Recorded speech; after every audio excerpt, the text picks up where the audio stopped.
അങ്ങനെ ഒരു ദിവസം വന്ന് നോക്കിയപ്പോൾ അർജുനൻ രാത്രി അമ്പെയ്ത് ശീലിക്കുന്നു. അതങ്ങോട്ട് കണ്ടപ്പോൾ തോന്നി, ഓ ഇവൻ മഹാകേമൻ തന്നെയാണ്. അത് കണ്ടിട്ട് ദ്രോണൻ പറഞ്ഞതാണ്, അഗസ്ത്യസ്യ ധനുർവേദേ ശിഷ്യോ മമ ഗുരുഃ പുര അഗ്നിവേശ ഇതി ഖ്യാതഃ തസ്യ ശിഷ്യോസ്മി ഭാരത. അഗസ്ത്യസ്യ ധനുർവേദേ ശിഷ്യോ മമ ഗുരുഃ പുര. അഗസ്ത്യൻ എഴുതിയിട്ടുള്ള ധനുർവേദമുണ്ടല്ലോ, ആ ധനുർവേദം എനിക്ക് പഠിപ്പിച്ചു തന്നത് അഗ്നിവേശൻ എന്ന് വളരെ ഖ്യാതനായിരിക്കുന്ന ഗുരുവായിരുന്നു. അദ്ദേഹത്തിൻ്റെ ശിഷ്യനാണ് ഞാൻ. തീർത്ഥാത്തീർത്ഥം ഗമയിതും അഹമേതത് സമുദ്യതഃ തപസായന്മയാ പ്രാപ്തം അമോഘം അശനിപ്രഭം. ഒരു ഗുരു ശിഷ്യൻ ഉപദേശിച്ച്, ശിഷ്യൻ തൻ്റെ ശിഷ്യൻ ഉപദേശിച്ച്, അങ്ങനെ പരമ്പരാഗതമായി വരുന്നതാണ് പ്രധാനപ്പെട്ട വിദ്യകളൊക്കെ. അതിൽപ്പെട്ടതാണ് ഈ ധനുർവിദ്യ. ഞാൻ വളരെ കാലം തപസ് ചെയ്ത് സമ്പാദിച്ച ഒരു വിശേഷപ്പെട്ട അസ്ത്രമുണ്ട് എൻ്റെ. അതെങ്ങനെയാ? മിന്നൽ പ്രഭം, അതിന് സമാനം. തപസായന്മയാ പ്രാപ്തം അമോഘമശനിപ്രഭം. അത് എൻ്റെ കയ്യിലുണ്ട്. ആർക്കെങ്കിലും ഒന്ന് പറഞ്ഞു കൊടുത്ത് അത് നിലനിർത്തണം എന്നൊരഭിപ്രായം എൻ്റെ മനസ്സിലുണ്ട്. എനിക്ക് എങ്ങനെ ഗുരു ഉപദേശിച്ച ശിഷ്യൻ എന്നുള്ള നിലയ്ക്ക് എനിക്കുണ്ടോ, അതേമാതിരി ഞാൻ തപസ് ചെയ്ത് സമ്പാദിച്ചത് എനിക്ക് പറഞ്ഞു കൊടുക്കണം എന്നുണ്ട്. പക്ഷെ ആർക്കാ പറഞ്ഞു കൊടുക്കുക? വളരെയധികം ഗൗരവവും പ്രാധാന്യവും അപകടവും ഒക്കെ ഉള്ളതാണ്. അസ്ത്രം ബ്രഹ്മശിരോ നാമ യദ്ദഹേത് പൃഥിവീമപി ദദതാ ഗുരുണാ പ്രോക്തം ഗുരുണാചോക്തം ന മനുഷ്യേശ്രിതം ത്വയാ. എൻ്റെ കയ്യിൽ ഒരു അസ്ത്രമുണ്ട്. ആ അസ്ത്രത്തിനാണ് ബ്രഹ്മശിരോസ്ത്രം എന്ന് പേര്. എന്ത്? ബ്രഹ്മാസ്ത്രമല്ല, ബ്രഹ്മശിരോസ്ത്രം എന്ന് പേര്. അത് യദ്ദഹേത് പൃഥിവീമപി, ഭൂമിയെ മുഴുവനും ദഹിപ്പിക്കാൻ ശക്തമാണത്. കേൾക്കുന്നുണ്ടോ നിങ്ങൾ? നമ്മുടെ ന്യൂക്ലിയർ വെപ്പൺ എങ്ങനെയാ? നമ്മുടെ കയ്യിലുള്ള ന്യൂക്ലിയർ വെപ്പണിലെ ഏതാണ്ട് ഒരു ഭാഗം അമേരിക്കയുടെ കയ്യിലുള്ളതിൻ്റെ 4/1 പൊട്ടിച്ചാൽ മതി അത്രേ. ഭൂമി മുഴുവനും പൊടി ധൂലായി പോകുന്നു.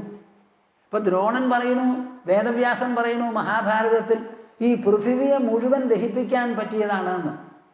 ഭാരദ്വാജ വിമോക്തവ്യം അല്പവീര്യേഷ്വഭി പ്രഭോ ത്വയാ പ്രാപ്തമിദം വീര ദിവ്യം നാന്യോർഹദിത്വിദം. ആ ബ്രഹ്മശിരോസ്ത്രം ഞാനിതാ നിനക്ക് പറഞ്ഞു തരണു. അതോടുകൂടി എനിക്ക് നിനക്ക് തരാനുള്ള വിദ്യ മുഴുവനുമായി, ഇനി ഒന്നും ബാക്കിയില്ല.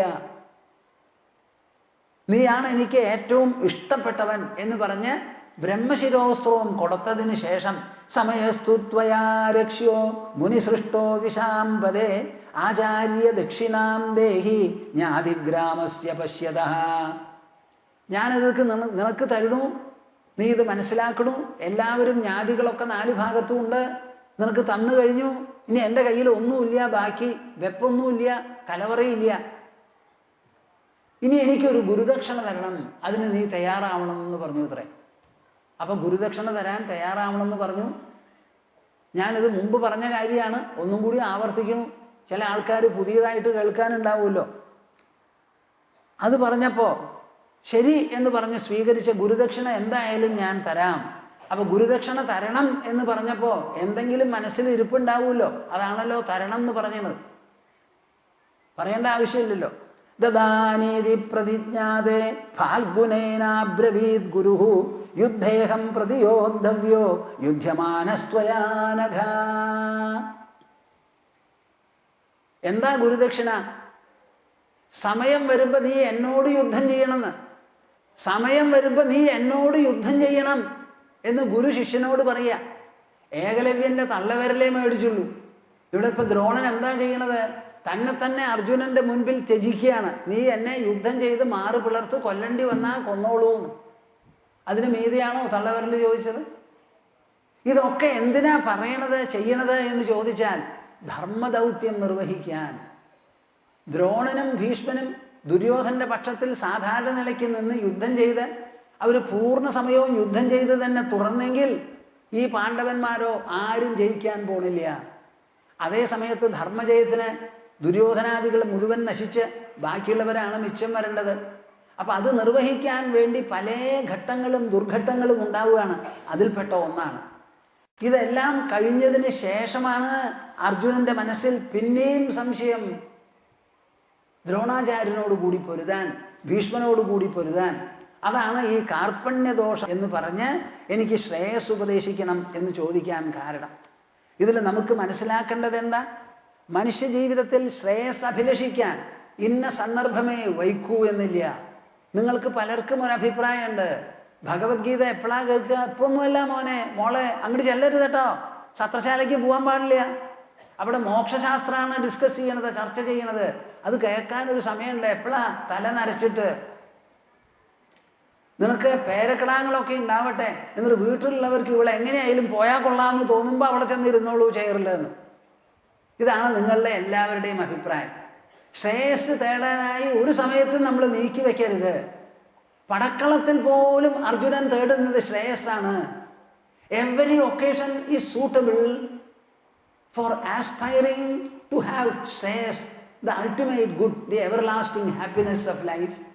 Don't say this particular situation is necessary or I must reach a certain age in my life. Certainly not. ഒരിക്കലുമല്ല, ഒരിക്കലുമല്ല. Every life situation is suitable for making a cardinal enquiry after the Shreyas, the supremely felicitous objective of life. Shreyas എന്നുള്ള വാക്കിന് തന്നെ ഇംഗ്ലീഷിലെ അർത്ഥം felicity എന്നാണ്. അത് എപ്പോൾ വേണമെങ്കിൽ എവിടെ വേണമെങ്കിൽ ആർക്ക് വേണമെങ്കിലും തേടാം. പടക്കളത്തിൽ വന്നത് യുദ്ധത്തിനാണ്, അവിടെ നിന്ന് ശ്രേയസ് തേടരുത്, മോക്ഷശാസ്ത്രം തേടരുത് എന്നൊന്നില്ല. ഈ ശ്രേയസ് കിട്ടാതെ അർജുനന് പടപൊരുതാൻ സാധിക്കില്ല എന്നുള്ളതാണ് സത്യം. നിങ്ങൾക്ക് ശ്രേയസ് കിട്ടിയാൽ മാത്രമേ ദാമ്പത്യ ജീവിതം വേണ്ടതുപോലെ നടത്താൻ പറ്റുള്ളൂ, മാതൃപിതൃത്വം വേണ്ടതുപോലെ സഫലീകരിക്കാൻ നിങ്ങൾക്ക് സാധിക്കുള്ളൂ. നല്ലൊരു ഉദ്യോഗം കിട്ടിയാൽ നിഷ്പക്ഷമായി വളരെ ഉഷാറോടുകൂടി എന്ത് ഉദ്യോഗം കയ്യിൽ കിട്ടിയാലും അത് ഭരിക്കാൻ പറ്റുന്നത് ശ്രേയസ് ഉണ്ടെങ്കിലേ പറ്റുള്ളൂ. നമുക്ക് ഇത്രയധികം സ്കാം നമ്മുടെ നാട്ടിൽ ഉണ്ടാവുന്നത് എന്തിനാ? ആ ഉദ്യോഗ കസേരയിലൊക്കെ അങ്ങോട്ട് ഇരുന്നു, അവർക്ക് ശ്രേയസിനെ പറ്റി ഒരു ബോധവും ഇല്ല, പ്രേയസ് മാത്രമേ അറിയുള്ളൂ. അതാണ് കണ്ടിട്ടും കാണാതെയും കട്ട് മുടിക്കണത് അവര്. കുറച്ചെങ്കിലും ഒരു ബോധം ഭഗവത്ഗീതയെ പറ്റിയോ ഈ സംസ്കാരത്തെ പറ്റിയോ ഉണ്ടെങ്കിൽ ഒരൊറ്റ ആൾ ഇവിടെ സ്കാം ചെയ്യാൻ പുറപ്പെടില്ല. എന്തൊക്കെയാണ് നടന്നിരിക്കുന്നത്? ഒരു ആദർശ സൊസൈറ്റി എന്ന് പറഞ്ഞ ഒരു സൊസൈറ്റി ഉണ്ടാക്കി എല്ലാവരും കൂടി. അറിയോ, നിയമത്തിൽ ന്യായാധിപന്മാരുടെ തീരുമാനത്തിന് മീതെ കവച്ചു വെക്കാൻ ഇവിടെ ഒന്നുമില്ല. അങ്ങനെ ഇരിക്കുമ്പോൾ ഒരു ജുഡീഷ്യൽ കമ്മീഷന്റെ തീരുമാനം ശരിയല്ല എന്ന് പറഞ്ഞ് കുറ്റവാളികളെ മുഴുവൻ അങ്ങോട്ട് വിട്ടുകളഞ്ഞാൽ ഇത് എവിടെ ശരിയാവുന്ന നിങ്ങൾ പറയുന്നത്? ഇതിനുള്ള കാരണം എന്താ? അർജുനൻ യുദ്ധം ചെയ്യുന്നതിന് മുൻപ് ആവശ്യപ്പെട്ടു, ശ്രേയസ് എന്താണെന്ന് എനിക്ക് മനസ്സിലാവണമെന്ന്. ആ ശ്രേയസ് മനസ്സിലാക്കുന്നത് ബുദ്ധിയുടെ വിവേകത്തിലൂടെയാണ്. ആ വിവേകം നമുക്ക് എപ്പോഴും ആവശ്യമാണ്. വിവേകത്തിലൂടെ നമ്മുടെ ഉൾ വ്യക്തിത്വത്തിൽ കടന്നു പറ്റണം, മനസ്സിലുള്ള ദൂഷ്യങ്ങൾ മാറ്റണം, ബുദ്ധിക്കുള്ള ആ ഊഞ്ഞാലാട്ടം നിർത്തണം, അഹങ്കാരത്തിന് പ്രശമനം വരുത്തണം. എന്നിട്ട് അന്തരാത്മാവിൻ്റെ ആ കലവറ നമുക്ക് തുറന്നു കിട്ടണം, ആത്മസുഖത്തിൽ ആറാടാൻ സാധിക്കണം. അങ്ങനെ ഒന്നുണ്ട്. അതിനാണ് മനുഷ്യജന്മം. എല്ലാവരും പരിശ്രമിക്കേണ്ടത് അതിനു വേണ്ടിയിട്ടാണ് എന്നുള്ള വലിയ ഒരു പ്രഖ്യാപനമാണ് അർജുനന്റെ ഈ ചോദ്യത്തിൽ അടങ്ങുന്നത്. യശ്രേയസ്യാൻ നിശ്ചിതം ബ്രൂഹി തന്മേ. കാര്യം 12-ാം മണിക്കൂറിൽ അവസാന സെക്കൻഡിലാണ് ഞാനിത് പറയണത് കൃഷ്ണ. എന്നാലും അതെൻ്റെ ജന്മാവകാശമാണ്. ഞാൻ അമ്പും വില്ലും കയ്യിലെടുക്കണോ, പടപൊരുതണോ? എനിക്ക് ശ്രേയസ് ഉപദേശിച്ചു തരൂ. അതിനുശേഷം മാത്രമേ എനിക്ക് സ്ഥൈര്യം വരൂ. എൻ്റെ മനസ്സ് മനസ്സായും ബുദ്ധി ബുദ്ധിയായും കൈകാലുകൾ കൈകാലുകളായും പ്രവർത്തിക്കണമെങ്കിൽ എനിക്ക് ശ്രേയസിൻ്റെ ആ സ്പർശം, ആ അനുഗ്രഹം ഉണ്ടായേ തീരൂ. അത് വിട്ടിട്ടാവാം പിന്നെയുള്ള യുദ്ധം എന്ന് പറഞ്ഞ് ഉറച്ചവിടെ അങ്ങോട്ട് ഇരുന്നു അർജുനൻ. അതാണ് നമ്മുടെ മഹിമ. മനസ്സിലാക്കണം, അർജുനൻ ഒരു ഭരണകർത്താവാണ്. ആ ഭരണദൗത്യത്തിൽ വെച്ച് ഏറ്റവും നിർണായകവും പ്രഗണി പിടിച്ചതുമാണ് യുദ്ധം, ശത്രുക്കളായിട്ടുള്ള യുദ്ധം. ആ യുദ്ധത്തിൽ ശരവിസർജനം ഇനിയും ബാക്കിയാണ്. അതിനെ എല്ലാവരും വെമ്പൽ കൊണ്ട് പ്രകമ്പിച്ചുകൊണ്ട് നിൽക്കുന്ന സമയമാണ്. ആ സമയത്താണ് ലക്ഷോപലക്ഷം വരുന്ന പടയാളികളെ മുഴുവൻ നിർത്തി കൃഷ്ണനും അർജുനനുമായിട്ടുള്ള ഈ സംവാദം ആ പടക്കളത്തിൽ നടന്നത്. ഇതാണ് ഭാരതം കൂട്ടരെ. ഇത് നിങ്ങളൊന്ന് മനസ്സിലാക്കൂ. നമ്മൾ ഊച്ചാളികളല്ല, പിച്ചകളല്ല, ഏഴകളല്ല. അതിബൃഹത്താണ് നമ്മുടെ പ്രഭാവം, നമ്മുടെ ഉള്ളിൽ നാം പേറി നടക്കുന്നത്. ഇങ്ങനെ ഒരു സംസ്കാര വൈഭവം നിങ്ങൾക്ക് ലോകത്തിൽ എവിടെ തപ്പി തേടിയാലും കാണാനോ കേൾക്കാനോ സാധിക്കില്ല. 44,99,998 പേരും ഈ അർജുനനും കൃഷ്ണനും തമ്മിൽ സംസാരിക്കുന്ന സംസാരം മുഴുവനാകുന്നത് വരെ ക്ഷമിച്ച് 2.5 മണിക്കൂർ അവിടെ ആ പടക്കളത്തിൽ നിന്നു. എവിടെ നടക്കും ഈ സംസ്കാര ചരിത്രം? ഒന്ന് ആലോചിച്ച് നോക്കൂ. അത്ര വിശേഷപ്പെട്ടതാണ് നമ്മുടെ. ഞാൻ പറയണത് ശരിയാണോ? നിങ്ങൾ മനസ്സിലാക്കുന്നുണ്ടോ? നിങ്ങളൊന്ന് അറിയണപ്പോഴാണ് നമ്മൾ ഇന്ത്യക്കാരാണ്, നമ്മൾ ഭാരതീയരാണ്. നാം വെറും ചോറ് മാത്രം ഉണ്ടല്ല ജീവിക്കുന്നത്. സംസ്കാരത്തിന് നാം മനസ്സുകൊണ്ടും ബുദ്ധി കൊണ്ടും ഉറിഞ്ചി കുടിച്ച് ജീവിക്കുകയാണ്. ഒരു ഗ്രാമപ്രദേശത്തിലാണ് ഈ നൈമിഷാരണ്യം സത്രശാല. ഇതിൽ കാലത്ത് മുതൽക്ക് വൈകുന്നേരം വരെ ഈ തത്വപ്രവചന പരമ്പര കേൾക്കാനായി ഇത്രയധികം ജനങ്ങൾ തടിച്ചു കൂടുന്നു എന്നുണ്ടെങ്കിൽ അത് നമ്മുടെ സംസ്കാര വൈഭവത്തിന്റെ പേരിലാണ്. ആ പൈതൃകത്തിന്റെ പ്രഭാവമാണ് അത് കാരണം, അതിൻ്റെ സ്വാധീനമാണ്. ഇതേമാതിരി ഒരു പ്രസംഗമോ ഒരു കേൾക്കലോ ലോകത്തിൽ ഏതെങ്കിലും ഒരു രാജ്യത്തിൽ ഉണ്ടോ? പ്രസംഗിക്കാനുള്ളവരുണ്ടോ? കേൾക്കാൻ തയ്യാറായിട്ടുള്ളവരുണ്ടോ എന്ന് നിങ്ങൾ തന്നെ ഒന്ന് അന്വേഷിച്ച് എന്നോട് പറയും. കാർപ്പണ്യദോഷോപഹത സ്വഭാവഃ പൃച്ഛാമി ത്വാം ധർമ്മസമ്മൂഢചേതാ യശ്രേയസ്യാൻ നിശ്ചിതം ബ്രൂഹി തന്മേ ശിഷ്യസ്തേഹം ശാധിമാം ത്വാം പ്രപന്നം. പടക്കളത്തിൽ 13 കൊല്ലത്തെ തയ്യാറെടുപ്പിന് ശേഷമാണ് വന്ന് നിൽക്കുന്നത്. എന്നിട്ട് പടപുരുതാൻ സാധിക്കണില്ല എന്നുള്ളൊരു വൈരുദ്ധ്യ. ആ വൈരുദ്ധ്യത്തിന് കാരണം എന്താ? അർജുനൻ തന്നെ സ്വയം അപഗ്രഥനം ചെയ്ത് പറയുന്നു. ഒരു നിവേദനം, ഒരു ഉണർത്തിപ്പ് ആ നിലയ്ക്കാണ് സംസാരിച്ചത്. 2 കാര്യം അതിൽ പ്രധാനം. എന്താണ് ആദ്യത്തത്? കാർപ്പണ്യദോഷോപഹത സ്വഭാവ. കാർപ്പണ്യം, കാതര്യത. എൻ്റെ മനസ്സിനൊരു ഇടുക്കം വന്നിരിക്കുക. കൃഷ്ണൻ പറയുമ്പോൾ അതിൽ വലിയ അർത്ഥമുണ്ട്, സൂചനയുമുണ്ട്, ഉള്ളടക്കമുണ്ട്. അത് സമ്മതിക്കാതെ വയ്യ. എന്നാൽ കൃഷ്ണൻ പറയുന്നത് മാതിരി ഈ സേനയെയോ ഇതിൻ്റെ ഭവിഷ്യത്തെയോ എനിക്ക് നോക്കി കാണാൻ പറ്റുന്നില്ല. അപ്പോൾ ദോഷം എന്നിലാണല്ലോ. കൃഷ്ണ പരമാത്മാവിൽ ദോഷം ആരോപിക്കുന്നത് ശരിയല്ല. അത് അർജുനൻ സമ്മതിക്കുന്നുണ്ട്. അപ്പം കാർപ്പണ്യദോഷോപഹത സ്വഭാവനാണ് ഞാൻ. എൻ്റെ സ്വഭാവത്തെ കാർപ്പണ്യം എന്ന് പറയുന്ന ദോഷം അതിക്രമിച്ച് കീഴടക്കിയിരിക്കുന്നു. അതുകൊണ്ട് പൃച്ഛാമി ത്വാം ധർമ്മസമ്മൂഢചേതാഹ. ഇതുപോലെ ഒരു മഹായുദ്ധം 13 കൊല്ലം ഞാനടക്കം തയ്യാറെടുത്ത് വന്നു നിൽക്കുന്നതാണ് ഇവിടെ. ആ യുദ്ധം ചെയ്യാൻ പറ്റാത്ത തരത്തിലുള്ള ഒരു കാർപ്പണ്യം എനിക്ക് പിടിപെട്ടിരിക്കുന്നു. അതെങ്ങനെ നീക്കും എനിക്ക് മനസ്സിലാവുന്നില്ല. കാര്യം കൃഷ്ണ അങ്ങ് പറഞ്ഞു, എനിക്ക് വന്നിട്ടുള്ളത് ദയവല്ല, നേരെ മറിച്ച് ദുർബലതയാണെന്ന് സമ്മതിച്ചു. അതൊക്കെ ആയാലും ശരി, എങ്ങനെ ഇത് ചെയ്യണം, എവിടുന്നാണ് ഇതിനുള്ള ധൈര്യം കിട്ടുക, ഇതൊന്നും എനിക്ക് മനസ്സിലാവുന്നില്ല. എൻ്റെ ദൃഷ്ടിയിൽ പാപമാണെന്ന് തോന്നുന്നു. അങ്ങ് പറയണു അതല്ല എന്ന്. നരകത്തിലേക്ക് പോകുന്ന എനിക്ക് തോന്നുന്നത്. അങ്ങ് പറയണു യുദ്ധം ചെയ്താലേ സ്വർഗം കിട്ടുള്ളൂ എന്ന്. ഇതൊക്കെയാണല്ലോ. അപ്പം അഭിപ്രായ വ്യത്യാസം വളരെ കൂടുതലാണ്. അപ്പം എനിക്ക് പറയാനുള്ളത് ധർമ്മസമ്മൂഢ ചേതസ്സാണ് ഞാൻ. എന്താണ് ധർമ്മഗതി എന്ന് മനസ്സിലാക്കാൻ പറ്റാത്തൊരു വ്യാമോഹം, ഒരു മൂഢത എന്നെ പിടിപെട്ടിരിക്കുന്നു. അതുകൊണ്ട് ഒരൊറ്റ വഴിയേ ഉള്ളൂ. യശ്രേയസ്യാൻ നിശ്ചിതം ബ്രൂഹി തന്മേ. ഈ സന്ദർഭത്തിലും എനിക്ക് എന്ത് വേണം?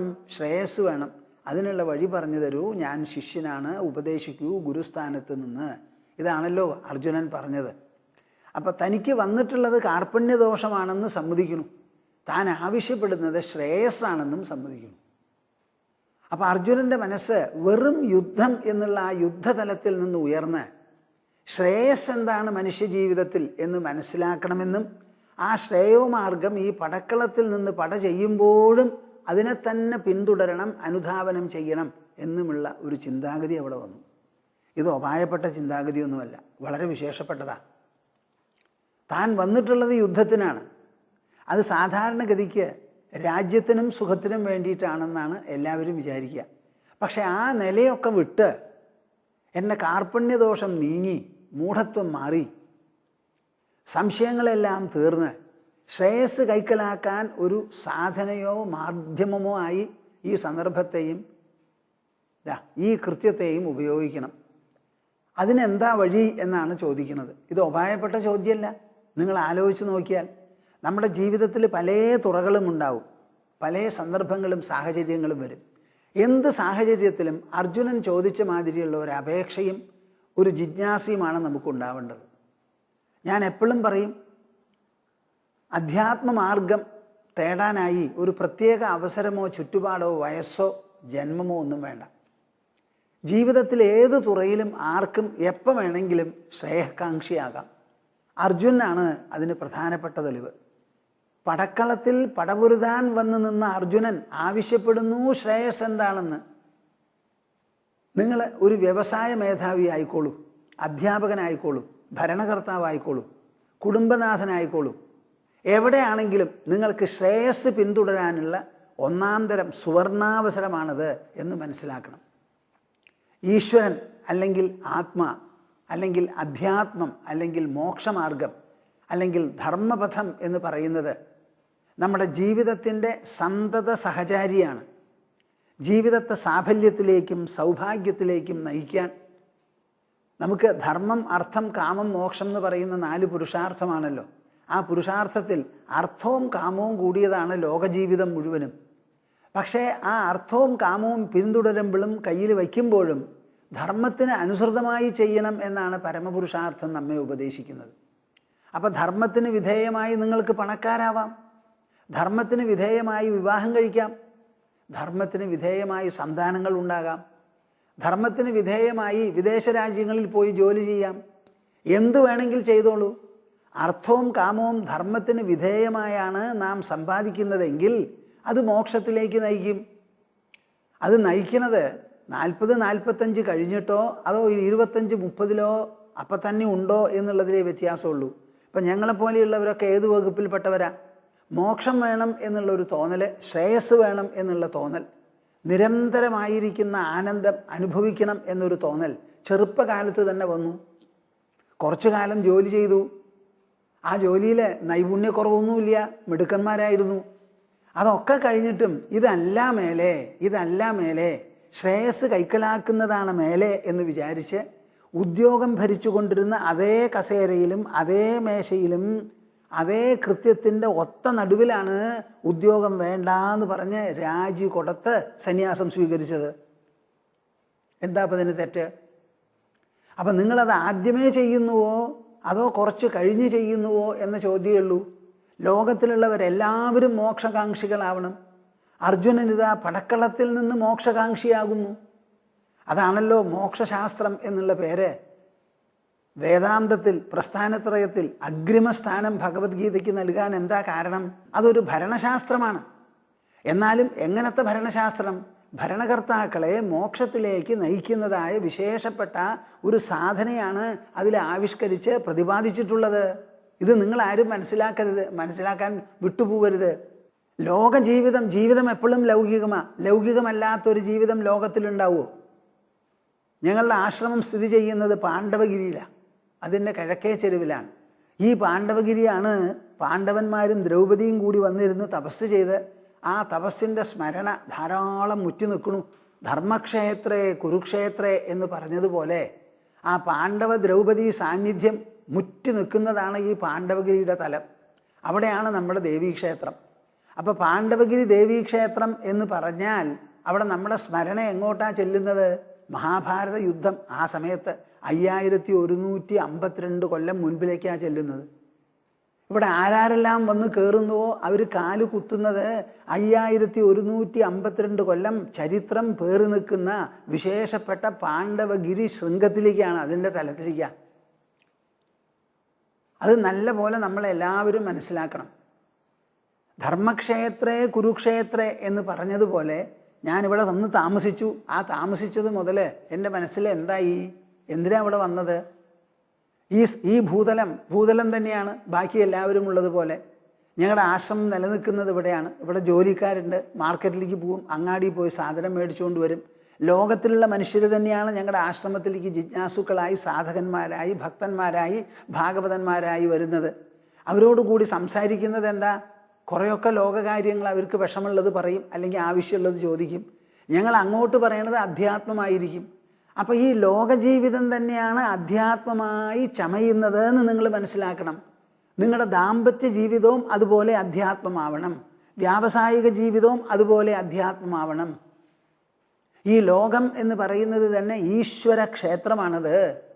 കുരുക്ഷേത്രം ധർമ്മക്ഷേത്രം എന്ന് പറഞ്ഞതുപോലെ ഈ പാണ്ഡവഗിരി, പാണ്ഡവന്മാരും ദ്രൗപദിയും വന്നിരുന്ന് തപസ് ചെയ്ത തപോഭൂമി, യാഗഭൂമി, യോഗഭൂമി എന്ന് പറയുന്നത് പോലെ ഈ ലോകം തന്നെ ഐശ്വരഭൂമിയാണ്. അത് നല്ല പോലെ മനസ്സിലാക്കുക.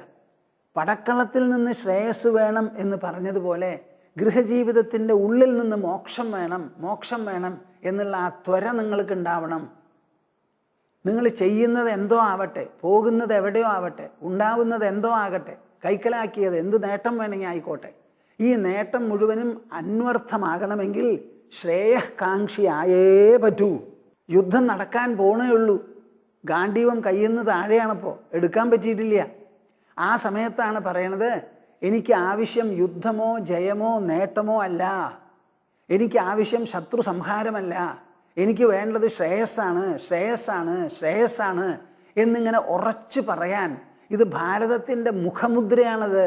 നാം എവിടെ ജീവിച്ചുവോ, എങ്ങനെ കഴിയുന്നുവോ, എന്ത് ചെയ്യുന്നുവോ, ആരൊക്കെയാണോ നമ്മുടെ സുഹൃത്തുക്കൾ, ബന്ധുക്കൾ, ആരാരായാലും എവിടെ ആയാലും എങ്ങനെയൊക്കെ ആയാലും നമ്മുടെ മനസ്സിൽ ഒരൊറ്റ മന്ത്രമേ ഉള്ളൂ, എനിക്ക് ശ്രേയസ് വേണം, നിത്യനിരന്തരമായ ആത്മസുഖം വേണം, എൻ്റെ ജീവിതം സാഫല്യമണയണം, സൗഭാഗ്യം വേണം. ഈ ഒരൊറ്റ തോന്നലായിരിക്കണം നമുക്ക് എപ്പോഴും. അത് സാധിക്കുമോ എന്ന് ചോദിച്ചാൽ സാധിക്കും. ഇനി ഒരൊറ്റ ആൾ മിണ്ടരുത് വിപരീതമായിട്ട്. എന്ത്? ലോകജീവിതം അധ്യാത്മ ജീവിതത്തിന് വിരോധമാണെന്നൊരു വാക്ക് ഒരിക്കലും നിങ്ങൾ ശബ്ദിച്ചു പോകരുത്. കൊടും യുദ്ധമാണ് സാധനയായി രൂപാന്തരപ്പെടുന്നത്, ശ്രേയോ മാർഗമായി തീരുന്നത്. കൊടും യുദ്ധം. ഭരണകൃത്യങ്ങൾ അനവധിയുണ്ട്. അതിൽ ഏറ്റവും ദാരുണമായിട്ടുള്ളതാണ് ലാത്തി ചാർജ് നടത്തുക, അറസ്റ്റ് ചെയ്യുക, കള്ളന്മാരെ പിടിക്കുക, ഇടിക്കുക, കുത്തുക, കൊണ്ടുപോവുക. ഇങ്ങനെയുള്ള കാര്യങ്ങൾ അതിദാരുണമാണ്. അങ്ങനെയുള്ള ഒരു ദാരുണ കൃത്യമാണ് നിർവഹിക്കുന്നത് ആര്? അർജുനനും കൂട്ടരും. ആ ദാരുണ കൃത്യത്തിൻ്റെ ഒത്ത നടുവിൽ നിന്നുകൊണ്ട് എനിക്ക് ശ്രേയസ് വേണം, അത് പറഞ്ഞു തരൂ എന്ന് അർജുനൻ പറഞ്ഞു.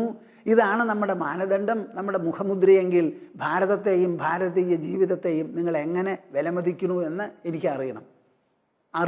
പറയൂ നിങ്ങൾ. ചിലരെങ്കിലും എഴുതൂ, ഞങ്ങൾക്കിത് മനസ്സിലായി എന്ന് പറഞ്ഞ്. എല്ലാവരുടെ ഒരു വിചാരമുണ്ട്, 60 ആവട്ടെ, കുട്ടികൾക്ക് പ്രായമാവട്ടെ, എന്നിട്ട് ഞാനൊരു അധ്യാത്മ ജിജ്ഞാസു ആവാം. പുണ്യക്ഷേത്രങ്ങളൊക്കെ സന്ദർശിക്കാനുള്ള സമയം എവിടെയാണ്? വയസ്സായി, നടക്കാനും വയ്യ. നിങ്ങൾ ബദരിക്ക് പോയാൽ എങ്ങനെയാണ് കയറുക? കേദാരിലേക്ക് എങ്ങനെയാണ് കയറുക? നല്ല ചുറുചുറുക്കുള്ള സമയത്ത് വേണം അവിടെ പോവാൻ. അവിടെ പോകുന്നുണ്ടെങ്കിൽ ഒരു 30, 35, 40, 45 മുമ്പ് പോവൂ. വയസ്സായിട്ട് പോയാൽ ഈ എന്ന് പറഞ്ഞ് പോയിട്ട് എന്താ കാര്യം? കണ്ണുകൊണ്ട് കാണാനും ചെവി കൊണ്ട് കേൾക്കാനും കാലുകൊണ്ട് നടക്കാനും അവിടെ ചെന്നാൽ സ്വാതന്ത്ര്യത്തോടു കൂടി പെരുമാറാനും പോകാനും പറ്റുന്ന സമയത്ത് ചെല്ലൂ പുണ്യക്ഷേത്രങ്ങൾക്ക്. ആ പുണ്യത്തിൻ്റെ ഫലം നിങ്ങൾക്ക് കുട്ടികൾക്ക് ഉണ്ടാവട്ടെ. ഗർഭാധാനത്തിന് മുൻപ് വേണം നിങ്ങൾ പുണ്യശേഖരം ഉണ്ടാക്കി തീർക്കാൻ. നിങ്ങൾക്കുണ്ടാവാൻ പോകുന്ന കുട്ടികളാണ് ഈ ലോകത്തിലേക്കുള്ള വലിയ സംഭാവന. എൻ്റെ ശ്രോതാക്കളുണ്ടല്ലോ, പ്രേക്ഷകന്മാർ, അവരുടെ മനസ്സിൻ്റെ ഉള്ളിൽ ഒരു സെൻസസ് എടുത്താൽ പറയും, നിങ്ങൾക്ക് ആദ്യമായിട്ട് വേണ്ടത് എന്താ? ഏറ്റവും വലിയ നേട്ടം, സംഭാവന നിങ്ങളുടെ ലോകത്തിലേക്ക് എന്താന്ന് ചോദിച്ചാൽ എൻ്റെ ഉദ്യോഗം, എനിക്ക് കിട്ടിയ പ്രമോഷൻ, ഇതാണെന്നാ പറയുക. അല്ല, നിങ്ങളുടെ കുടുംബാംഗങ്ങൾ, നിങ്ങൾക്ക് ജനിക്കുന്ന കുട്ടികൾ, അതാണ് എണ്ണമറ്റ തലമുറകളോളം നീണ്ടു ഈ ഭൂമുഖത്ത് ജീവിക്കാൻ പോകുന്നത്. ആ കുട്ടികൾ നന്നാവണം എന്ന് പറഞ്ഞാൽ ആരോഗ്യം വേണം, ഞാൻ സമ്മതിച്ചു. നിങ്ങൾക്ക് എത്ര അഴകുണ്ടോ അതനുസരിച്ച് ആ കുട്ടികൾക്കും അഴകുണ്ടാവും. നിറം, ആകൃതി ഏതാണ്ടൊക്കെ അതുപോലെയാണ്. അതിനുവേണ്ടി പ്രത്യേകിച്ച് പണിപ്പെടണ്ട. എവിടം തന്നെയാണ് പിന്നെ കുട്ടികൾ നന്നാവേണ്ടത്? മനസ്സുകൊണ്ട്, ബുദ്ധി കൊണ്ട്, അവരുടെ ജീവാംശം കൊണ്ടാണ് അവർ നന്നാവേണ്ടത്.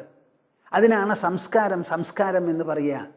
ഉള്ളഴക്, സൗന്ദര്യം, ആ സമ്പുഷ്ടി, സമ്പന്നത, ധന്യത, മികവ്, അത് ഉണ്ടാവാൻ വേണ്ടി നിങ്ങൾക്ക് എന്ത് സംഭാവന ചെയ്യാൻ പറ്റും? നിങ്ങളുടെ ഉള്ളു നന്നാവണം. ആ ഉള്ളു നന്നാക്കി ഒരു മനുഷ്യനെ അഴകനും അഴകിയുമാക്കി തീർക്കുന്നതാണ് അധ്യാത്മം. അതിനാണ് പേര് ശ്രേയസ്. മറ്റതൊക്കെ പ്രേയസ്സാണ്. ശ്രേയസ്സും പേയസ്സും രണ്ടെണ്ണമാണത്രേ ഒരു മനുഷ്യനെ രണ്ട് ഭാഗത്തിൽ നിന്നും സമീപിക്കുന്നത്. ശ്രേയശ്ച പ്രേയശ്ച ഉഭൗ. കഠോപനിഷത്തിൽ നചികേതസിനോട് പറയുകയാണ്, ശ്രേയസ്സും പ്രേയസ്സും ഒരുപോലെ മനുഷ്യനെ ആകർഷിച്ചുകൊണ്ട് സമീപിക്കുന്നു. എല്ലാവരും തേടുന്നതും ഉൾക്കൊള്ളുന്നതും പ്രേയസ്സിനെയാണ്. നിനക്ക് മാത്രം നചികേതസേ പ്രേയസ് വേണ്ട, ശ്രേയസ് മതി എന്ന് തോന്നിയില്ലോ, അതുകൊണ്ട് ഞാൻ അഭിനന്ദിക്കുന്നു എന്നാ പറയുന്നത്. ആര്? യമധർമ്മരാജാവ്. അതുപോലെ നിങ്ങളുടെ കുട്ടികളും ശ്രേയകാംക്ഷികളാകണം. നിങ്ങൾ ഏത് ക്ഷേത്രത്തിൽ വേണമെങ്കിൽ പൊക്കോളൂ, നിങ്ങളുടെ വായിൽ നിന്ന് വരുന്നതോ ശ്രേയസ് ശ്രേയസ് ശ്രേയസ്. എനിക്ക്, എൻ്റെ കുട്ടികൾക്ക്, എൻ്റെ കുട്ടി അർജുനൻ പടക്കളത്തിൽ നിന്ന് കൃഷ്ണനോട് യത് ശ്രേയസ്യാത് എന്ന് ചോദിച്ചതുപോലെ എല്ലാ സമയത്തും അവൾ ശ്രേയസ് ആവണം എന്നൊരു ബോധം നിങ്ങൾക്കുണ്ടാവട്ടെ. നിങ്ങൾക്കുണ്ടായ കുട്ടികൾ, നിങ്ങളുടെ മാതൃപിതൃത്വം എങ്ങനെ വിലമതിക്കപ്പെടണം എന്നാണ് ഭൂമാനന്ദ സ്വാമി പറയുന്നത്. നല്ല പോലെ കേട്ട് മനസ്സിലാക്കിക്കോളൂ. നിങ്ങളൊന്ന് അന്വേഷിക്കൂ. അച്ഛനമ്മമാരുണ്ടെങ്കിൽ ചോദിക്കൂ, മുത്തശ്ശന്മാരുണ്ടെങ്കിൽ ചോദിക്കൂ. നിങ്ങൾക്ക് കുട്ടികളുണ്ടാവുന്ന സമയത്ത് എത്തരത്തിലുള്ള കുട്ടികൾ വേണമെന്നാണ് നിങ്ങൾ അഭിലഷിച്ചത്, പ്രാർത്ഥിച്ചത് എന്നൊന്ന് ചോദിച്ച് മറുപടി പറയൂ. നിങ്ങളെപ്പറ്റി നിങ്ങൾക്ക് സ്വയം അറിയാം. എത്ര അച്ഛനമ്മമാരുണ്ട് എൻ്റെ കുട്ടി ശ്രേയസ് അഭിലഷിക്കുന്നവനാവണം, ആവണം എന്ന് പറഞ്ഞവര്. അപ്പൊ അർജുനന് ഇത്ര കാലവും പറ്റിയ അമളി മുഴുവനും ഒറ്റടിക്കത പരിഹരിക്കപ്പെടുക ചെയ്യുന്നത്. യത് ശ്രേയസ്യാനിശ്ചിതം ബ്രൂഹിതന്മേ ശിഷ്യസ്തേഹം ഷാധിമാം ത്വാം പ്രപന്നം. ഈ ശ്രേയസ് നിങ്ങൾക്ക് സ്വയം കിട്ടുമോ എന്നുള്ള കാര്യം സംശയമാണ്. അർജുനന് കിട്ടിയോ? കിട്ടിയില്ല.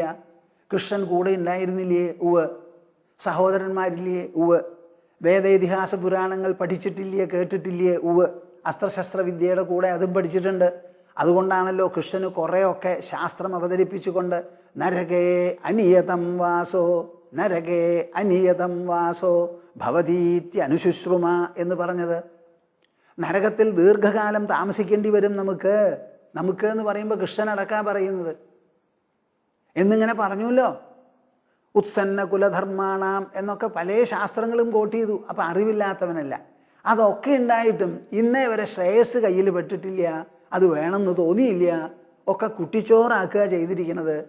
കാര്യം പാശുപതാസ്ത്രത്തിന് വേണ്ടി തപസ് ചെയ്തു, കിരാതനോട് യുദ്ധം ചെയ്തു, ഗാണ്ഡീവം സമ്പാദിച്ചു, ഖാണ്ഡഭവനം ദഹിപ്പിച്ചു, അസ്ത്രശസ്ത്ര നൈപുണ്യം സർവേടത്തും പ്രദർശിപ്പിച്ചു. ഇതൊക്കെ കഴിഞ്ഞാലും ഉള്ളുകൊണ്ട് ഓട്ടക്കലാണ് അർജുനന്റെ മനസ്സിൽ. ആ സ്ഥിതി മാറണം എന്ന് തോന്നി എന്നുള്ളതാണ് വിശേഷം. ആ ശ്രേയസ് എന്താ എന്ന് ചോദിച്ചാൽ അത് വേറെ ഒരാളോടും പറയണില്ല. അർജുനൻ തന്നെ വ്യക്തമാക്കണു കൃഷ്ണനോട്. ഞാൻ ശ്രേയസ് എന്ന് പറഞ്ഞ് അഭിലഷിക്കുന്നുണ്ടല്ലോ, ഒരു പക്ഷേ എൻ്റെ വാക്ക് തെറ്റാം, അല്ലെങ്കിൽ എൻ്റെ വിവരണം തെറ്റി, അല്ലെങ്കിൽ അപൂർണമാണെന്ന് വരാം. പക്ഷെ ഞാനൊന്ന് വിശദമാക്കി കളയാം കൃഷ്ണ. ഞാൻ ശ്രേയസ് എന്നുള്ള വാക്കുകൊണ്ട് എന്താ സൂചിപ്പിക്കണത് എന്ന് ചോദിച്ചാൽ നഹി പ്രപശ്യാമി മമാപനുദ്യാത് യച്ഛോകമുച്ഛോഷണമിന്ദ്രിയാണാം അവാപ്യ ഭൂമാവസപത്നമൃദ്ധം രാജ്യം സുരാണാമപി ചാധിപത്യം. ഇതൊക്കെ സ്വർണ്ണ ലിപികളിൽ എഴുതി വയ്ക്കേണ്ടതാ. നിങ്ങളുടെ ഓരോ വീടുകളിലും ഈ ശ്ലോകം എഴുതി വയ്ക്കണം. ഉദ്യോഗം ഭരിക്കുന്ന ആ ഉദ്യോഗ സ്ഥലത്തും നിങ്ങൾ എഴുതി വയ്ക്കണം. ഞാൻ മുമ്പ് പറഞ്ഞല്ലോ, നമ്മുടെ ഡോക്ടർ ശ്രീധരൻ അദ്ദേഹത്തിൻ്റെ ആഫീസിൽ കാര്യം കരോമി നചകിഞ്ചിതഹം കരോമി എന്ന് എഴുതി വച്ചിരുന്നു എന്ന്. എല്ലാ ജോലിയും ഞാൻ ചെയ്യുന്നുണ്ട്, എന്നാൽ ഉള്ളുകൊണ്ട് വാസ്തവത്തിൽ ഞാൻ ഒന്നും ചെയ്യുന്നില്ല. ഇതായിരിക്കണം നമ്മുടെ ഉദ്യോഗസ്ഥന്മാരുടെ എല്ലാവരുടെയും മനസ്സിലുള്ള മന്ത്രം. ഈ ഒരു മന്ത്രം സ്വായത്തമായി എന്നുണ്ടെങ്കിൽ അവർക്ക് മഹാഭീമമായ കൃത്യങ്ങൾ ചെയ്യാൻ പറ്റും. ഒന്നിനെ കണ്ടും അവർ പേടിക്കില്ല. നമ്മുടെ ഉദ്യോഗസ്ഥ വൃന്ദത്തിന് തന്നെ പുതിയ ഒരു ആത്മബലം, ഒരു ആത്മധൈര്യം, ആ ഉള്ളിനൊരു അഴകും ഒരു കൂടസ്ഥതയും ഒക്കെ അവർക്ക് വരും. അവർക്ക് പിന്നെ മന്ത്രിമാരെയോ ബാക്കിയുള്ളവരെയോ പേടിക്കേണ്ടി വരില്ല. എന്തു പറഞ്ഞാലും രാജ്യത്തിന് നല്ലതല്ല, അല്ലെങ്കിൽ ആണ്. രാജ്യത്തിന് നല്ലതല്ലാത്ത കാര്യം ചെയ്യാൻ അനുശാസിക്കുന്നില്ല നമ്മുടെ ഭരണഘടന. പ്രസിഡന്റ് തന്നിട്ടുള്ള ആ ഉദ്യോഗപത്രമുണ്ടല്ലോ, ആ ഉദ്യോഗപത്രം ഞങ്ങൾക്ക് രാജ്യത്തിന് നന്മയും ഭദ്രതയും വരുത്താനുള്ളതാണ്. ഈ നടപടി രാജ്യത്തിന് ഭദ്രത വരുത്തുന്നതല്ല. അതുകൊണ്ട് സാറേ അത് ചെയ്യാൻ നിർബന്ധിക്കരുത്. ഇനിയും നിർബന്ധിച്ച എഴുതിത്തരണം എന്ന് പറയണം. ഇപ്പം തന്നെ സുപ്രീം കോടതി പറഞ്ഞു കഴിഞ്ഞു, വാക്കാലുള്ള ഓർഡറൊന്നും ഇനി നടക്കില്ല, എഴുതി കൊടുത്തേ പ്രവർത്തിക്കാൻ പറ്റുള്ളൂ എന്ന്. മന്ത്രി എന്നോട് പറഞ്ഞു, ആവശ്യപ്പെട്ടു. മന്ത്രി എഴുതി തരാൻ കൂട്ടാക്കിയില്ലെങ്കിൽ ഉദ്യോഗസ്ഥന്മാരെന്ത് വേണം? ഒരു നോട്ട് അവിടെ എഴുതി വെക്കണം. എന്നോട് ഇങ്ങനെ പറഞ്ഞിരിക്കുന്നു, ഞാൻ എഴുതി തരണം എന്ന് പറഞ്ഞു. അതിന് പ്രത്യേക പ്രതികരണമൊന്നും ഉണ്ടായില്ല. അതുകൊണ്ട് ഞാനിതാ നോട്ട് ചെയ്യണു. മിസ്റ്റർ മന്ത്രി എന്നോട് ആവശ്യപ്പെട്ടു, അതുകൊണ്ടാണ് ചെയ്യണത്. വേറെ ഒരു വഴിയുണ്ട്. എന്താ?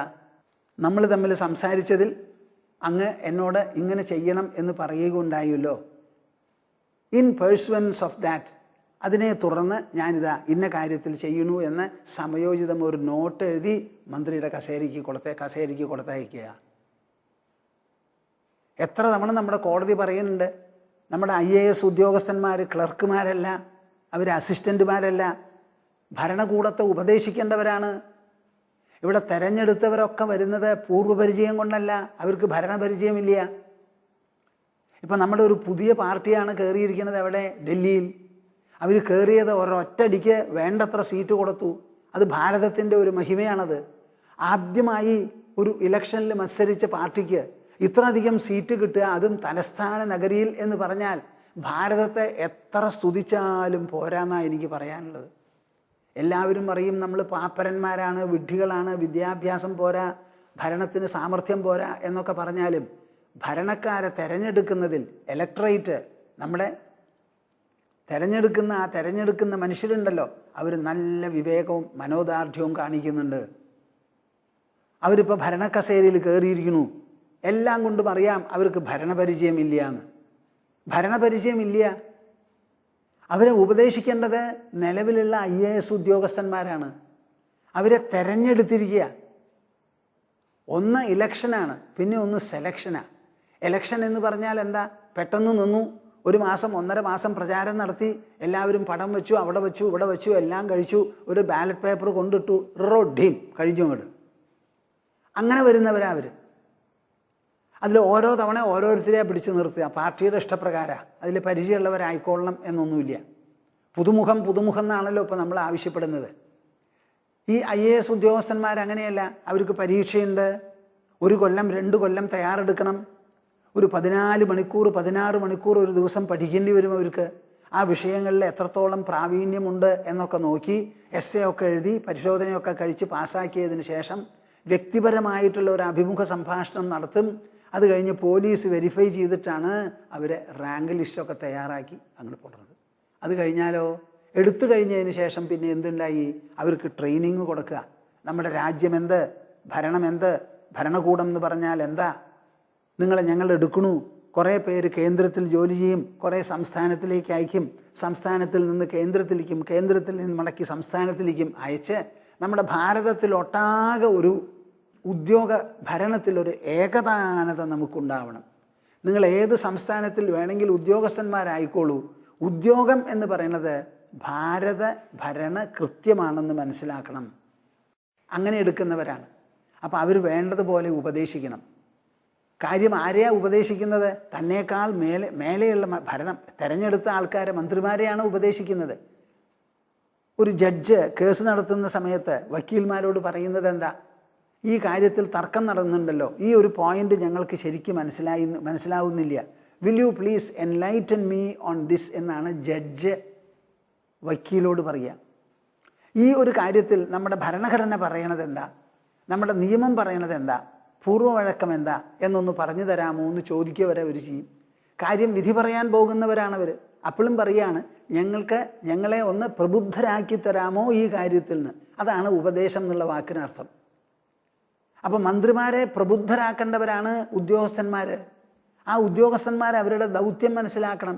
എന്നിട്ട് സധൈര്യം, വളരെ വിവേകത്തോടു കൂടി, രാജ്യസ്നേഹത്തോടു കൂടി, രാജ്യത്തിൻ്റെ ഭദ്രതയെ മുമ്പിൽ കണ്ടുകൊണ്ട് കടുകിട ഇളകാതെ പതറാതെ അവർക്ക് പറയാൻ സാധിക്കണം. അങ്ങനെ നമ്മുടെ ഉദ്യോഗസ്ഥ വൃന്ദം ഒരു കെട്ടുറപ്പോടെ കൂടി പെരുമാറാൻ തുടങ്ങിയാൽ നമ്മുടെ മന്ത്രിമാരുടെ പെരുമാറ്റവും നമ്മുടെ സ്കാമും കോങ്ങും ഒക്കെ കുറഞ്ഞ് ഇല്ലാതെയാവും. ഈ ഉദ്യോഗസ്ഥന്മാർ ക്ഷിപ്രപ്രസാദികളായി പരമശിവന്റെ മാതിരിയാവുക. അവരെന്തെങ്കിലും മന്ത്രി പറയുമ്പോൾ റാൻ എന്ന് പറഞ്ഞ് അങ്ങോട്ട് ചെന്നു എന്നുണ്ടെങ്കിൽ എന്തു വരും? കുറേ പ്രൊമോഷനൊക്കെ കിട്ടും, അങ്ങോട്ട് മാറ്റും ഇങ്ങോട്ട് മാറ്റും. പെൻഷൻ കഴിഞ്ഞാൽ വേറെ ഒരു പുതിയ അപ്പോയിൻമെൻറ്റ് കൊടുക്കും. എന്നോട് ചില ഉദ്യോഗസ്ഥന്മാർ പറയുക, എല്ലാവർക്കും സ്വാമിജി റിട്ടയർ ചെയ്യാൻ പുറപ്പെട്ടാൽ അവരുടെ മനസ്സിലുള്ള വിചാരം ആദ്യം ഒരു 3, 4, 5 കൊല്ലത്തേക്ക് എക്സ്റ്റൻഷൻ കിട്ടുന്ന എന്തെങ്കിലും ഒരു ജോലി, ഒന്നുമില്ലെങ്കിൽ ഒരു ഗവർണർ സ്ഥാനം. അങ്ങനെയാണല്ലോ ഇപ്പോൾ. ഒന്ന് മനസ്സിലാക്കണം, ഈ IAS ഉദ്യോഗസ്ഥന്മാരടക്കം മന്ത്രിമാരടക്കം അവർ പറ്റുന്ന വരുമാനം എവിടുന്ന? നമ്മുടെ പൊതുജനങ്ങൾ കൊടുക്കുന്ന നികുതിയാണ് അവർക്ക് ശമ്പളമായിട്ട് കൊടുക്കുന്നത്. മന്ത്രിമാർ കീഴുദ്യോഗസ്ഥന്മാർക്ക് ശമ്പളം കൊടുക്കുന്നില്ല. പ്രസിഡന്റ് അടക്കം ഇവിടെ കൈപ്പറ്റുന്ന പണം ജനങ്ങൾ കൊടുക്കുന്ന നികുതി പണമാണ്. അപ്പം അവരുടെ ശരിയായിട്ടുള്ള മാസ്റ്റർമാർ ജനങ്ങളാണ്, പ്രജകളാണ്. ആ പ്രജകളോടുള്ള കൂറായിരിക്കണം, ധർമ്മമായിരിക്കണം അവർക്ക് ആദ്യവും അവസാനവും. അത് വിട്ടിട്ടേ ബാക്കി ഒരു ബന്ധവും അവർക്ക് ഉണ്ടാവാൻ പാടുള്ളൂ. ഇങ്ങനെ ഒരു മനോബലം കിട്ടണമെന്നുണ്ടെങ്കിൽ അർജുനൻ പറയുന്ന പോലെയുള്ള ഒരു നില നമുക്ക് വേണം. ആ ശ്രേയസ് ശ്രേയസ് എന്നുള്ളൊരു വിചാരം. നചികേതസ് എങ്ങനെ തള്ളിക്കളഞ്ഞോ, എനിക്ക് വേണ്ട, കുതിര വേണ്ട, ഭൂമി വേണ്ട, രാജപട്ടം വേണ്ട, സിംഹാസനം വേണ്ട, എനിക്ക് മരണരഹസ്യം മനസ്സിലാക്കിയാൽ മതി, വേറെ ഒന്നും വേണ്ട എന്ന് ഉറച്ചു നിന്നു യമധർമ്മരാജാവിൻ്റെ മുൻപിൽ. അതുപോലെയുള്ള ഒരു ഉറപ്പ് നമുക്കുണ്ടാവണം. ഒരു വ്യക്തിയുടെ പരീക്ഷ എന്താ? തൻ്റെ ഉള്ളെന്താ അതാണ്, പുറമേ കാണുന്നത് എന്താണെന്നല്ല. അപ്പം അർജുനൻ വിശദീകരിച്ച് പറയാണ്, ഞാൻ ആവശ്യപ്പെടുന്ന ശ്രേയസ് എന്താ കൃഷ്ണ? ഞാൻ ശ്രേയസ്സാണ്, എനിക്ക് പറഞ്ഞു തരണമെന്ന് പറഞ്ഞ്. എൻ്റെ അഭിപ്രായത്തിൽ ശ്രേയസ് എന്താണെന്ന് അറിയാമോ? നഹി പ്രപശ്യാമി മമാപനുദ്യാത് യച്ഛോകമുച്ഛോഷണമിന്ദ്രിയാണാം അവാപ്യ ഭൂമാവസപത്നമൃദ്ധം രാജ്യം സുരാണാമപി ചാധിപത്യം. അവാപ്യ ഭൂമാവസപത്നമൃദ്ധം രാജ്യം സുരാണാമപി ചാധിപത്യം. നഹി പ്രപശ്യാമി മമാപനുദ്യാത് യച്ഛോകമുച്ഛോഷണം ഇന്ദ്രിയാണാം. കൃഷ്ണൻ മനസ്സിലാക്കണം. എന്താ? എൻ്റെ ശരീരം മുഴുവനും ചുട്ടുനീറിക്കൊണ്ടിരിക്കുകയാണ്. കാര്യം മനസ്സിനാണ് വിഷമം, വിഷാദം. അത് മനസ്സിൽ മാത്രം ഒതുങ്ങി നിൽക്കുന്നില്ല. അതിൻ്റെ കനവും ആക്കവും തൂക്കവും ഒക്കെ കൂടിയിട്ട് ശരീരം മുഴുവനും ചുട്ടുനീറിക്കൊണ്ടിരിക്കുകയാണ് എൻ്റെ ഉൾവേദന മനോവ്യഥയാൽ. ആ നീറ്റമുണ്ടല്ലോ, ആ നീറ്റം നഹി പ്രപശ്യാമി മമാപനുദ്യാത്. അതെങ്ങനെയാണ് ഒന്ന് തണുക്കുക, നീങ്ങി കിട്ടുക? അതാണ് ഇവിടെ ചോദ്യം. ഞാൻ എന്തോ കുറച്ച് സംസാരിക്കണു, അത്ര മാത്രമേ ഉള്ളൂ കൃഷ്ണ. ഈ സംസാരം വിട്ട് എനിക്ക് ഒന്നും ചെയ്യാനുള്ള ശക്തിയില്ല. ഇപ്പം ഗാണ്ഡീവം കയ്യിലെടുക്കണമെങ്കിൽ എൻ്റെ കയ്യിനതിന് ശക്തി വേണമല്ലോ. ഞാൻ പിടിച്ചുകൊണ്ടിരുന്ന ധീരനാണ് ഞാൻ, വീരനാണ് ഞാൻ, വില്ലാളി വീരനാണ്.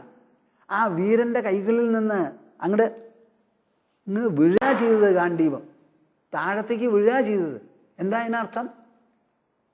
ആ കയ്യിന് പിടിച്ചു നിർത്താനുള്ള ശക്തിയില്ല എന്ന്. അപ്പം എൻ്റെ ദുഃഖത്തിൽപ്പെട്ട് ദേഹം മുഴുവൻ തളർന്നു, ചുട്ടുനീറുന്നുണ്ട്. ആ ചുട്ടുനീറ്റം നീങ്ങണമെങ്കിൽ അവാപ്യ ഭൂമാവസപത്നമൃദ്ധം രാജ്യം സുരാണാമപി ചാധിപത്യം. ആ ചുട്ടുനീറ്റം പോയി എൻ്റെ മനസ്സിന് ഒരു സ്ഥൈര്യം വേണം. ശരീരത്തിന് വിറയ്ക്കാതെ ഗാണ്ഡീവം എടുക്കാനും കൊലയ്ക്കാനും തുരുതുരേന്ന് അമ്പ് വിടാനും എല്ലാം സാധിക്കണം എന്നുണ്ടെങ്കിൽ ഈ നീറ്റം മാറണം. ഈ നീറ്റം ദുഃഖം കൊണ്ടും മോഹം കൊണ്ടും ഭ്രമം കൊണ്ടും വന്നിട്ടുള്ളതാ. ആ പ്രേയസ് എന്നുള്ള സ്ഥാനം വിട്ട് ശ്രേയസ് എൻ്റെ ഉള്ളിനെ തുണയ്ക്കണം, കനിയണം. അപ്പോഴേ ഇത് ശരിയാവുള്ളൂ. അത് നീങ്ങണം എന്നുണ്ടെങ്കിൽ അവാപ്യ ഭൂമാവസപത്നമൃദ്ധം. അർജുന ഒരു കാര്യം ചെയ്യൂ. ഗാണ്ഡീവം കയ്യിലെടുത്ത് വല്ല വിധത്തിലും യുദ്ധം ചെയ്യൂ. യുദ്ധം ചെയ്തു കഴിഞ്ഞാൽ ജയിച്ചു എന്നുണ്ടെങ്കിലോ അസപത്നമൃദ്ധം രാജ്യം അവാപ്യ.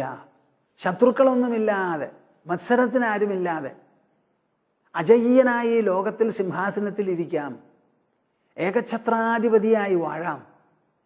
അപ്പൊ സുഖഭോഗങ്ങളായി, അധികാരമായി, വേണ്ടതൊക്കെയായി അതാവും. എങ്ങനെയെങ്കിലും യുദ്ധം ചെയ്യൂ എന്ന് പറഞ്ഞതുകൊണ്ടായില്ല. അല്ല, ഇനി യുദ്ധത്തിൽ മരിക്കുകയാണെങ്കിലോ സുരാണാമപി ചാധിപത്യം.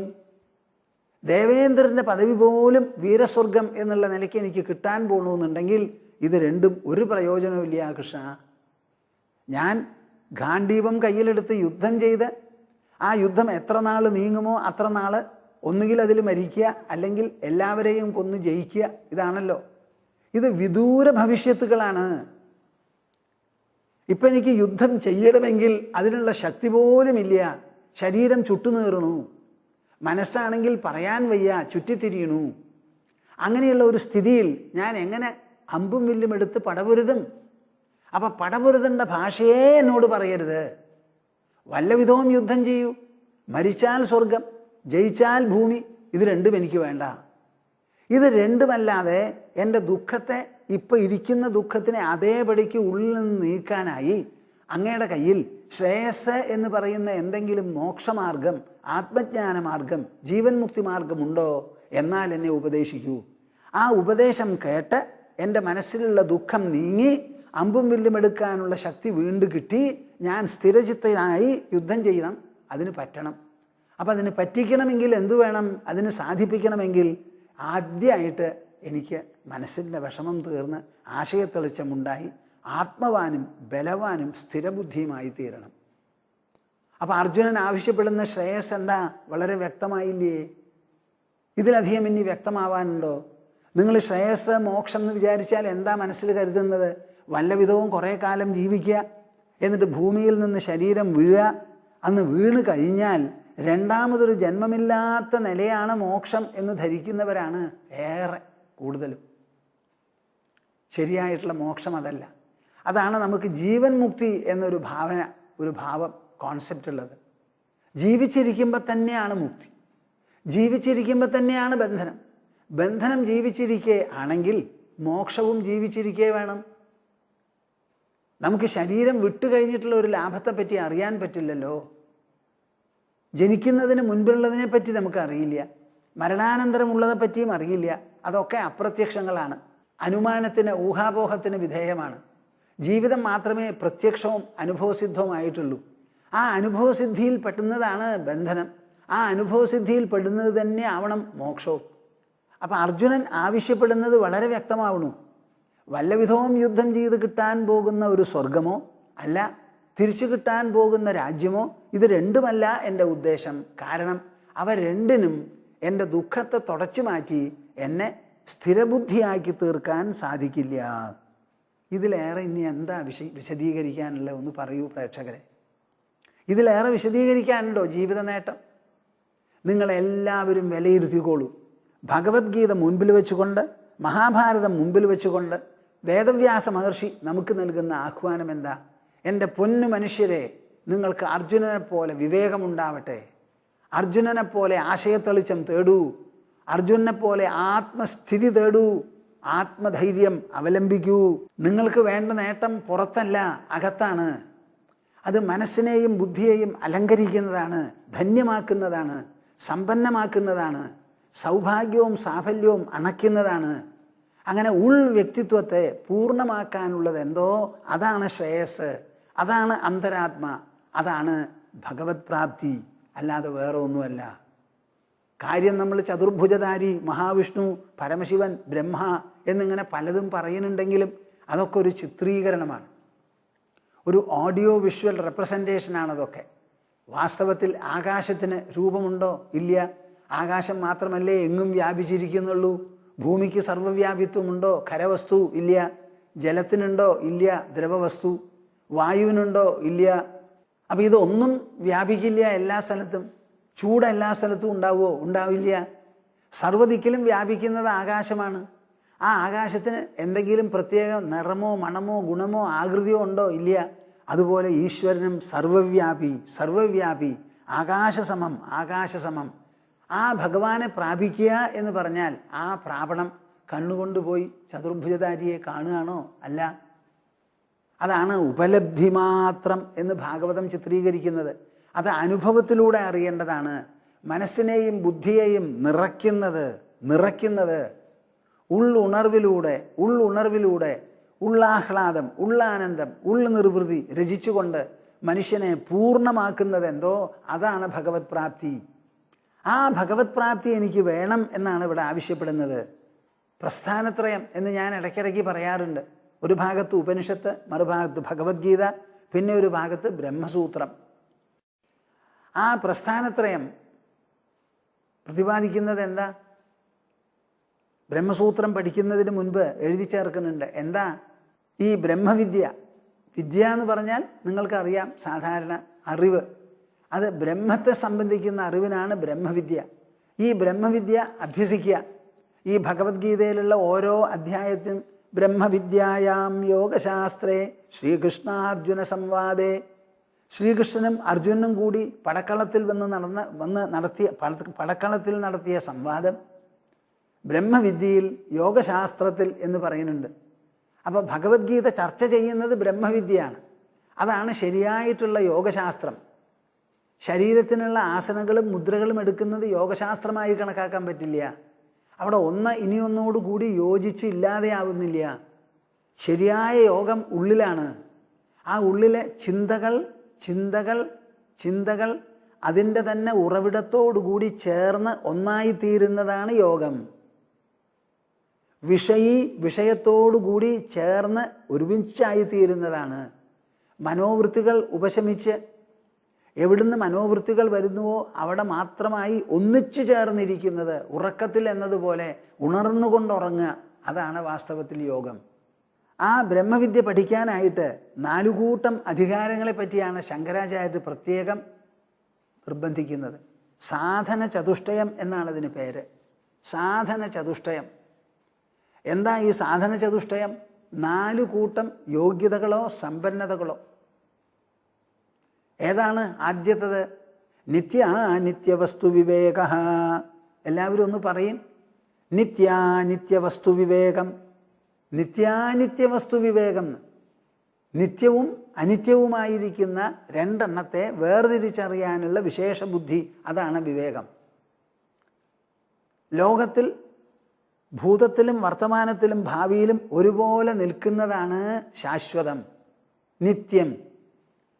ഭൂതത്തിലും വർത്തമാനത്തിലും ഭാവിയിലും ഒരുപോലെ നിലനിൽപ്പില്ലാത്തതെന്തോ അത് മുഴുവനും അനിത്യങ്ങളാണ്.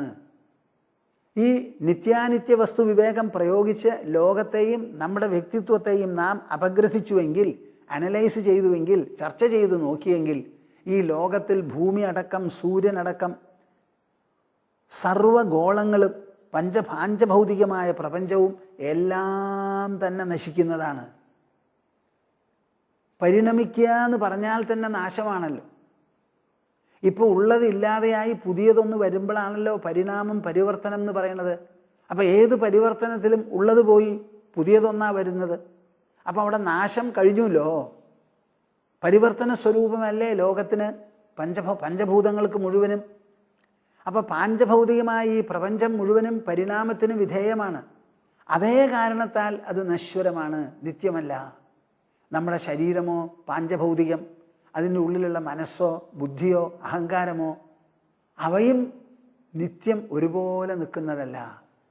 അപ്പം നമ്മുടെ വ്യക്തിത്വമടക്കം പാഞ്ചഭൗതിക പ്രപഞ്ചം മുഴുവനും അനിത്യമാണെന്ന് പറഞ്ഞാൽ പിന്നെ നിത്യം എവിടെയാ? നിത്യവസ്തു എവിടെയാ? അതിനുള്ള മറുപടിയാണ് ഞാൻ എന്ന വാക്കുകൊണ്ട് നാം സൂചിപ്പിക്കുന്നത് എന്തോ നമുക്ക് അറിയാവുന്നിടത്തോളം, അനുഭവിച്ചറിയാവുന്നിടത്തോളം, അത് നാം പറയാൻ തുടങ്ങിയതിന് ശേഷം അവസാനിക്കുന്നത് വരെ ആ ഞാനൊരു മാറ്റമില്ല. ഞാൻ പലതരത്തിലുമാകാം.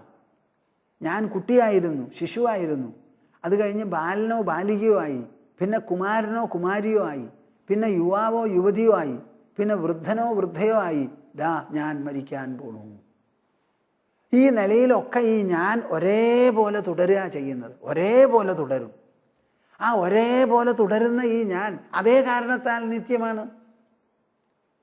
പ്രത്യേകിച്ചും നമ്മുടെ ശരീരത്തോടും മനസ്സോടും ബുദ്ധിയോടും ചുറ്റുമുള്ള ലോകത്തോടും തട്ടിച്ചു നോക്കുമ്പോൾ ഞാൻ നിത്യനാ, ബാക്കിയുള്ളതൊക്കെ അനിത്യമാണ്. ഇതാണ് ശരിയായിട്ടുള്ള വിവേകം. നിങ്ങൾ പറയൂ, അർജുനതില്ലേ? ഇതുണ്ടല്ലോ. അതാണല്ലോ ഇപ്പോൾ ഇവിടെ പറയുന്നത്. അവാപ്യ ഭൂമാവസപത്നവൃദ്ധം രാജ്യം സുരാണാമപിചാധിപത്യം നഹി പ്രപശ്യാമി മമാപനുദ്യാത് യച്ഛോകം ഉച്ഛോഷണം ഇന്ദ്രിയാണാം. മരിച്ചുപോയി ഇന്ദ്രപദവി കിട്ടുകയാണെങ്കിൽ പോലും, ജീവിച്ചിരുന്ന് ഏകഛത്രാധിപതി ആകാൻ പോകുന്നുണ്ടെങ്കിൽ പോലും എൻ്റെ ദുഃഖം തീരാൻ പോണില്ല. അപ്പം അതെനിക്ക് രണ്ടും വേണ്ട. അപ്പം ഈ ലോകവസ്തുക്കൾ മുഴുവനും നശിക്കുന്നതാണ്.